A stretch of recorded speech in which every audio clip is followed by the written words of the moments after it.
Good morning, YouTube. Welcome to the Reptile Barn. I have Ursula out, and today I want to go into depth on how we keep Eastern Indigo snakes.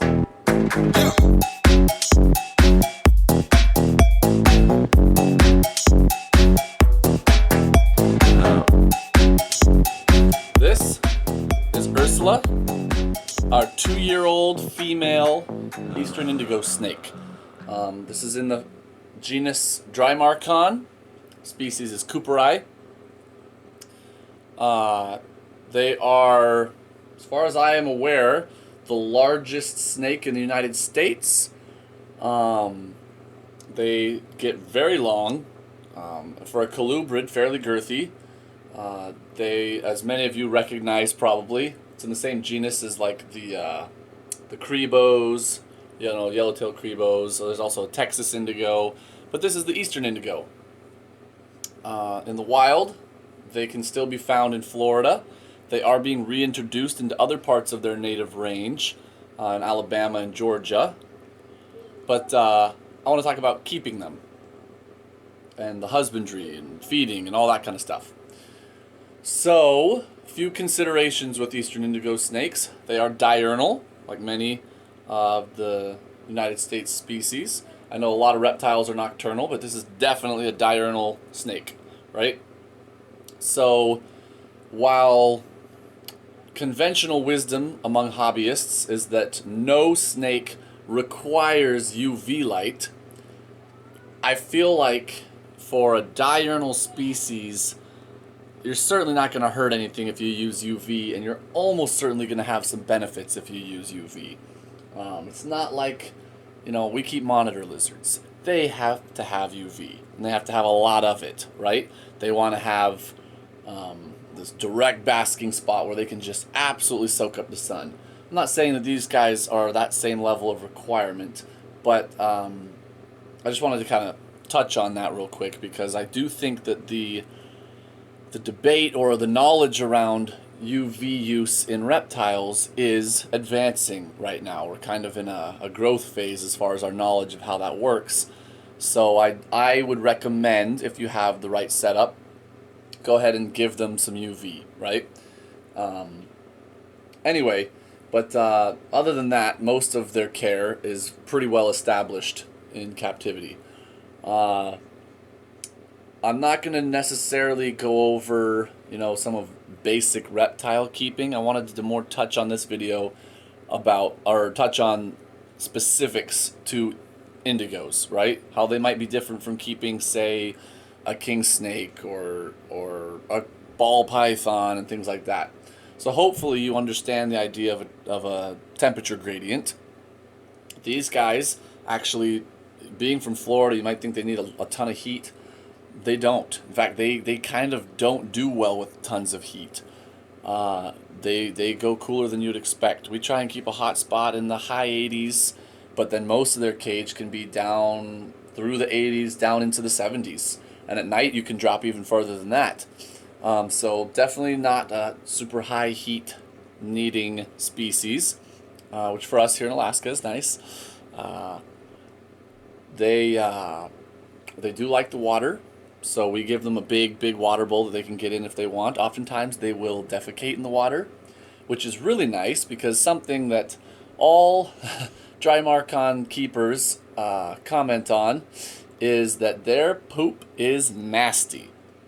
I don't think there's any such thing as poop that isn't nasty in the animal kingdom, but theirs is especially nasty, all right? It stinks. It is wet. It is just a really gross poop. And you got to clean them a lot because they poop frequently, right? So let's touch on that. Why do they poop so frequently? As you can see from this girl that never stops, for a reptile, for a snake, they're fast moving, they're high metabolism, very curious, very confident. They go. So you need to feed them accordingly. In direct contrast with the boids and pythons and things like that do fairly well with large meals, spaced out fairly infrequently, within reason, of course. These guys are the opposite. They want lots of small meals, and I do mean small. their gape, the distance that their jaw can open, is not like most snakes. They really can't just widen their whole mouth and throat out like you're used to with most snake species. So I give them little meals more frequently, right? And even within one meal, I tend to give them multiple pieces, right? So I mean, this snake, this is a decent sized snake already. She's only 2 years old, so she's got tons of growth ahead of her still. But you can see how big she is relative to me. I don't feed her anything more than like a medium mouse. That's as big as I give her. I'll give her 2 or 3 even, but usually just 2 medium mice, or the equivalent in quail or in all the other things that you can feed them, which I'll get to in a second. But I try and feed them, because since they're still young and growing really quickly, try and feed them that size meal twice a week, right? So I'm not giving them huge meals, but they're eating pretty frequently for a snake. So what do they eat? Pretty much, if it fits in their mouth and it is made of animal, they will eat it. I have personally fed mine quail, mice, gerbils. I'm going to get in trouble for that one, I guess, but I'm saying it because it's true. I have given them salmon. We almost never get, like stillborn babies or like snakes that just died in the egg, but when we do, we'll freeze them for 90 days or so, make sure there's no parasites that could get transferred. Not that our captive bred ball pythons are going to have parasites, but just to be extra cautious, any reptile we would ever feed them, we're going to freeze first for a while. So they'll eat snake. They love snake. In the wild, I think that a large percent of their diet is snake. So anything. If it's a vertebrate, I don't really think they eat invertebrates, but they will definitely eat any bird, any reptile, amphibian, fish, mammal, of course, plenty of rodents, and they love it all, and they eat it all. And I firmly believe that they will be happier and healthier with this diet. Small meals, quite frequently, varied prey items, okay? 3 keys to keeping your indigo well fed. They will slow down in the wintertime, like many colubrids do, but they do not brumate. In the wild, they still expect to be active all through the winter. Again, they're from the deep south. It's not getting really below freezing much there, and when it does, they just go underground for that cold snap, wait it out, and they come right back up in the day, right? So you don't need to brumate them, but to breed them, which I want to touch on. Now, we haven't bred them yet, obviously, they're still young. But to breed them, I have heard that your success rates are much better if you do cool them and if you do reduce their photo period. So if you make it so that the days are lasting a shorter amount of time and the nights are a little longer during the winter, right? I've read and heard from breeders enough that I think that is a very useful thing to do for this species. I know a lot of people who do king snakes and corn snakes and stuff have moved away from winter cooling, and that's totally fine, but I've just heard that they do a lot better and their success is a lot higher when you do that. So it's something to keep in mind. I don't know if you just heard that little huff she did. This is a fairly vocal species, not aggressive at all. They just huff. It's not really like a typical snake hiss that I hear. It's more of a chuff, I guess you'd call it. So maybe she'll do it again. I don't know if she will or not, but I'll get her right up next to the camera just in case. Look at that beautiful face.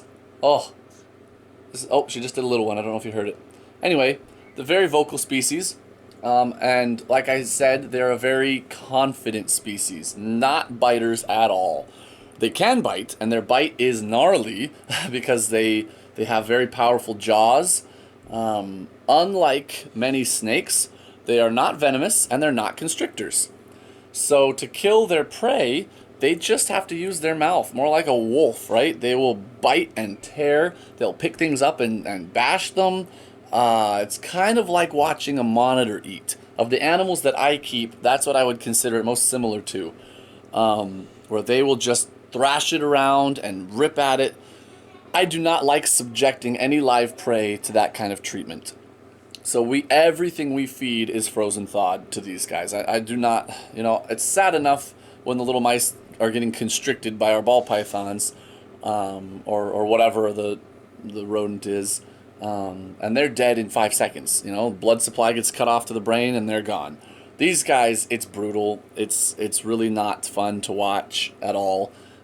So everything is frozen thawed for these guys, and they're fantastic eaters. So that's not a problem at all. They eat. You will, if your snake is healthy, and it's not winter, because obviously they do slow down in the winter a little bit. But during the regular part of the year, a healthy Eastern Indigo eats anything, and they will eat until they've eaten too much. We found that out. I just, as they were growing, I've brought this up on the channel before when it was going on, but they were growing, so I decided to up the size of their food, right? They swallowed it no problem, but both of them regurgitated. And for a snake, that is not good. Regurgitation it's not like for us, people get sick and we just throw up. And you usually feel better, right? It's not that damaging. It does, you don't want to throw up constantly. The acid's not good and all that. But for a snake, it is a very, very traumatic and potentially dangerous experience. So I was a wreck. It was terrible. I fasted them for like 2.5 weeks and then gave them tiny meals and slowed down the meals. I did not want to upset their stomachs anymore. They pulled through it just fine. I got in contact with my vet just in case, and he helped me through it. And anyway, obviously they're fine. This is the female. I show her less on the vlog. I don't know why. Actually, I do know why. While she's totally and completely gorgeous, she does not have nearly as much red on her neck and throat as George does, the male. So I always pull out George. I love the red, but she's still amazing. She just shed, so she is sleek and shiny and just total perfection. I can't talk about these guys without talking about the breeder we worked with, Vic Herrick. He is so awesome. I love that dude. He taught us everything that we could have possibly asked him. He worked with us through the permitting process. These are a threatened species in the United States. So we had to get a permit it shows that they're not pulled from the wild. It's the way for the government to get their cut, I guess. But I'm not against it. I think that it's important to protect our native species and not exploit them in any way, whether it's for food or for the pet trade or anything else. If it's a population that can't support it, then it should be regulated heavily. And these guys were definitely on the decline for a long, long time. So I'm not complaining about it, but it is a long process, tons of paperwork, and Vic was great helping us through that. So yeah, the other thing that I really wanted to touch on that I feel is important for these guys, they are, as I said, very active. They like to move. They like to roam. They're active hunters. They're not an ambush hunter. They're active, chase down their prey and catch it. So they're used to moving a lot.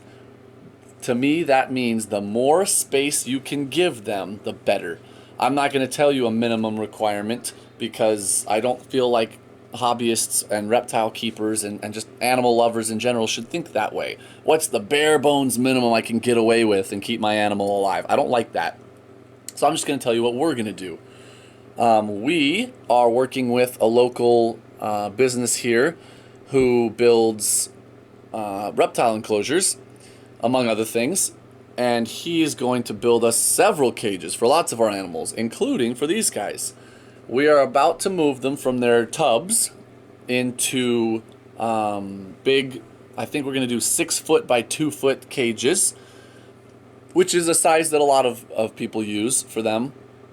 And that's going to be their home for the next couple of years. When they're fully grown, probably in another 3 years, maybe even 4 years, we're going to actually, assuming we've moved by then, which we will, we are going to get them really big enclosures. We're going to try and do multi-tiered so they have ability to climb up and down. Maybe even like 10-foot cages, so like 10 by 3 or even maybe bigger. And I'm really excited for that because I feel like this is a species that if I gave them a house-sized enclosure, they'd use it all, right? So I want them to be able to stretch out. I want them to have a lot of different micro-habitats within their enclosure. I want them to have a water feature. I want them to have a more naturalistic, you know, actual dirt, actual plants and all that. We want it to be completely bioactive. And I'm very excited for that. But for the next several years, we're going to have them in a kind of like a 6 foot by 2 foot, nice and big. It'll be plenty of space for them until we move and can get them into a bigger final home. But I'm excited for this build that our friend's doing. Anyway, so I just want to talk about the space. They do like space, right? It's not like these fossorial species, the ones that live in tunnels, right, in the wild, that are happy when they feel like it's tight and dark and secure. That's what they're most interested in, is security. They want to wedge themselves into little spaces and feel safe, right? I'm not against rack systems for some of those types of species. Obviously, all our ball pythons are in racks. But for a species like this, I don't like that. I would not want to keep these in a rack. And I'm not trying to insult anyone who does keep these in a rack. I am not the snake police. But to me, if we have the ability to buy an animal like this that's expensive, that's beautiful, and that really would benefit from a lot of space, I feel like I should also be willing to buy enough space for it. Does that make sense? Anyway, I don't want to be, you know, preaching against rack systems. Certainly not when I keep a bunch of animals in a rack system. But for them, I think that we can do good by them and get them plenty of space.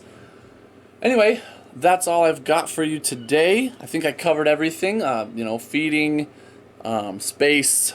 Their temperament is fantastic. They have never shown any inclination to bite or be defensive at all. I don't know if the species can musk, but they've never musked. They've never bitten. They've never false struck. They've nothing. Now, they will come barreling out of their cage with their mouths gaping open if they think they're getting fed. So you have to be careful. They absolutely love food. But never had any sort of like they want to bite a person kind of problem. And just look at that head. Oh, I love it. I know that the light's kind of gleaming funny, but wow. Such a beautiful animal. So, that's all there is to it. I hope that this video was helpful. We've talked to a lot of people who want to get into keeping these. And there are some specific differences between them and, say, a ball python. So I wanted to just go into that and have kind of a place where people can go for the husbandry. I feel like lots of times when I do videos on these guys, we're talking about their natural history and their biology and you know, how they're a threatened species and how we've been trying to reverse that in the wild and all that. But as far as having them as pets, I wanted to have a video specifically about that and how we keep them and best practices and all that. So I hope this was informational, and at least for those of you who don't intend to keep an animal like this, hopefully you at least enjoyed watching and seeing this beautiful creature moving around and showing off for the camera.